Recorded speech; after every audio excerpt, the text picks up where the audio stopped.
Isang paalala, ang video na ito ay ayon lamang sa aking sariling pananaliksik. Hindi ko nais na pilitin ang sino man na maniwala sa videong inyong matutunghayan. Kung hindi kayo kumbinsido sa mga impormasyon at taliwas ang inyong paniniwala sa kaalamang aking ilalahad, maaari kayong gumawa ng sarili ninyong pagsisiyasat para sa inyong kakontentuhan. Ang videong ito ay gabay lamang sa mas malalim na kaalaman at pag-intindi at hindi gawa ng isang profesional. Naniniwala ako na malaya tayong magbigay ng opinyon at suhestyon bilang malayang mamamayan ng Pilipinas. Maraming salamat po. Hanggang sa kasalukuyan ay patuloy pa rin ang reconstructing ni Xi Jinping sa kanilang People's Liberation Army at tinanggal niya ang ilan sa mga senior military officers kabilang na yung mga nasa Rocket Force. Ito'y dahil na din sa hindi mabilang na mga kapalpakan at hindi matigil-tigil na korupsyon, partikular na sa kanilang Rocket Force. Ayon mismo sa US Intelligence, tila hindi na umano maganda ang estado ng People's Liberation Army ng China dahil sa korupsyon at mga kapalpakan tulad na lamang ng paglalagay ng tubig sa missile imbes na rocket fuel at ang pumalyang takip ng kanilang mga missile silo o yung lungga ng kanilang mga rockets. Nahalata ito ng Amerika dahil na din sa pagsilip nila sa ginagawang effort ng China upang mas palakasin pa ang kanilang puwersa at maungusan ang lakas ng Estados Unidos. Ang kamakailan lamang na pagpapalis ng ilang mga senior military officers ng Rocket Force ng China at ilan pang mga nanunungkulan sa legislative body nila ay nagpapakita lamang na hindi pa din tapos si Jinping sa pagsasaayos ng kanilang People's Liberation Army. Sa paglilinis na ito ni Jinping ay may malaking epekto sa Rocket Force, isang mahalagang sangay ng PLA na responsable sa mga tactical at nuclear missiles ng bansa. Hindi nagbigay ng anumang pahayag o dahilan kung bakit tinanggal ni Jinping ang mga opisyal na ito na normal lamang ito sa administrasyon ni Jinping. Bigla na lamang siyang nag-aalis ng mga nasa pwesto ng walang dahilan. Pero sa pagkakataong ito, tila halata naman kung ano ang mga naging dahilan ng pagsibak niya sa mga taong ito. Bago pa man mangyari ang mga ito, noong Oktubre ng nakaraang taon ay natanggal din sa kanyang pwesto si Li Shangfu, ang Noi Defense Minister ng China at pinalitan siya ni Dong Jun. Mula nang hawakan ni Jinping ang posisyon bilang Pangulo ng China noong taong 2012, naglunsad siya ng extensive anti-corruption campaign na kung saan pinupuntirya niya ang Communist Party at ang mga government officials at ang PLA ang kanyang naging focus. Ang mga tinanggal niyang general ay nagmula pa sa iba't ibang dibisyon at departamento ng PLA, kabilang na ang commanders ng Rocket Force, isang Air Force Chief at isang Navy Commander na siyang responsable naman sa mga issue na may kaugnayan sa South China Sea at ang 4 pang mga opisyal naman na responsable sa mga armas. Ayon sa isang ulat mula sa Bloomberg, nababahala ang US Intelligence Agency sa kanilang nakitang malawakang korupsyon lalong-lalo na sa People's Liberation Army o PLA ng China at ang ulat na ito ay may kaugnayan sa pagkakasibak sa pwesto ng ilang mga high-ranking Chinese military officials. Ang korupsyon umano ay pinakamalala sa Rocket Force ng PLA na nakitaan ng napakaraming mga investment sa mga nakalipas na taon. Ang revelasyon na ito ay nagtulak sa mga US officials na maniwala na si Xi Jinping ay hindi gaanong makikialam sa mga major military actions sa hinaharap. Ang korupsyon sa Rocket Force at Defense Industrial Base ng China ang nakikitang dahilan kaya hindi gaanong lumalakas ang kapasidad ng PLA sa pangkalahatan. Sa mga nakalipas kasing taon ay mas pinagtutuon ng pansin at pinondohan ng gobyerno ni Jinping ang pagpapamodernisa ng kanilang puwersa upang makamit nila ang kanilang hinahangad na pang world-class na military bago sumapit ang taong 2050. Mas lumaki din ang defense budget ng China kaysa sa ekonomiya nito sa nakalipas na mga taon. Subalit ang lahat ng ito ay walang magiging saysay kung ang humahawak at namumuno ay napupunta lamang sa kanilang mga bulsa, ang pondo na dapat sana'y gagamitin sa pagpapalakas ng kanilang puwersang militar.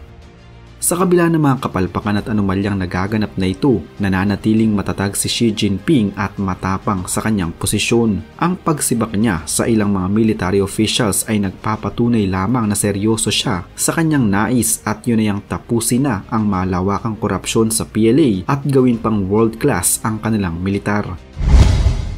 Nagsimula noon pang nakaraang taon ang pagpapatalsik sa ilang mga matataas na opisyales ng China. Wala itong pinipili at ang utos ay mula mismo kay Chinese President Xi Jinping. Hindi pa man malinaw kung ano-ano talaga ang mga naging dahilan ng pagtanggal niya sa mga ito. Bukod sa korupsyon ay patuloy pa rin niya itong ginagawa kahit na nagpalit na ng taon.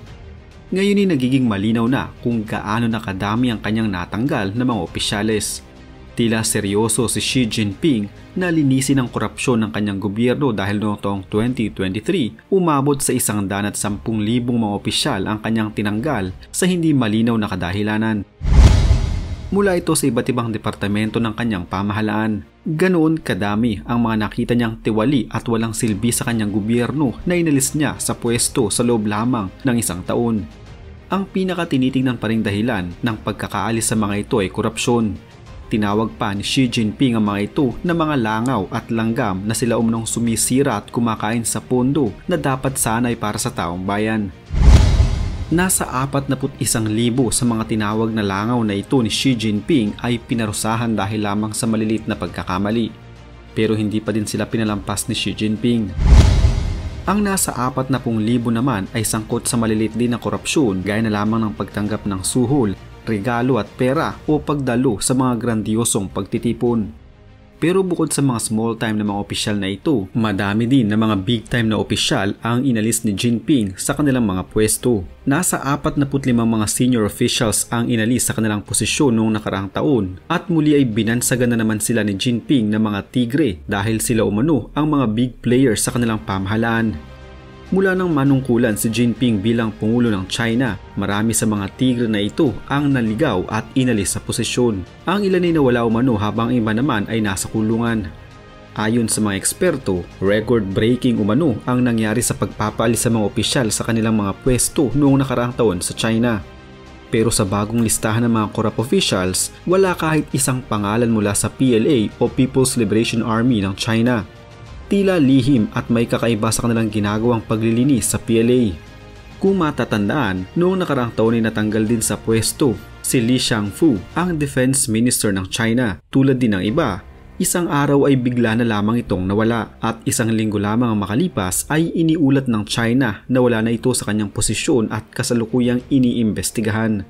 Muli ay hindi na naman direktang sinabi ni Jinping kung ano ang naging dahilan ng pagkakasibak nito sa pwesto, pero sa mga lumabas na ulat ay ito dahil umano sa pagkakasangkot nito sa malawakang korupsyon sa kanilang departamento. Bago pa man siya mahirang bilang Prime Minister ng China, si Li Shangfu ay parte ng racket force ng PLA at ang sangay umano na ito ang pinakamarumi at tiwaling sangay sa PLA. Sa katunayan, ilan pa sa mga opisyal mula pa din sa racket force ang tinanggal sa kanilang posisyon tulad lamang ng 2 top generals na inalis din sa pwesto, habang nasa 100 pa noong nakaraang taon ang tinanggal din sa pwesto mula pa din sa racket force. Noong isang araw ay muli na namang tinanggal ang isa sa mga scientist ng racket force ng PLA. Siya ay nagngangalang Wang Xiaojun. Si Wang ay tinuturing na key contributor sa racket force pero walang nagawa ang kanyang halaga. Dinevelop niya ang mga rockets ng militar ng China at siya din ang nasa likod ng Long March 7 rocket ng China na ginagamit para sa space launch at satellite launching na noong mga nakaraang buwan lamang ay ginamit ito para maghatid ng supply sa mga tao ng China sa Chinese Space Station. Importante ang ginagampanan ni Wang pero inalis pa rin siya sa kanyang pwesto nang hindi sinabi ni Jinping kung anong tunay na dahilan ng kanyang pagkakaalis. Pero ayon muli sa mga lumabas na balita, ito ay may kaugnayan pa din sa nangyaring kapalpakan sa mga rocket ng China na nabanggit ko na sa aking mga nakaraang video.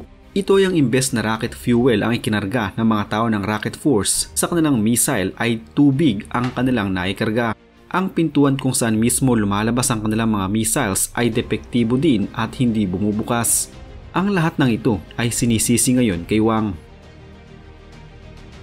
Hindi man malinaw ang mga dahilan ng pagkakaalis ng mga opisyal ng PLA, malinaw naman itong senyales na sa pagkakaalis sa kanila ay tiyak na hihina ang puwersa ni Xi Jinping.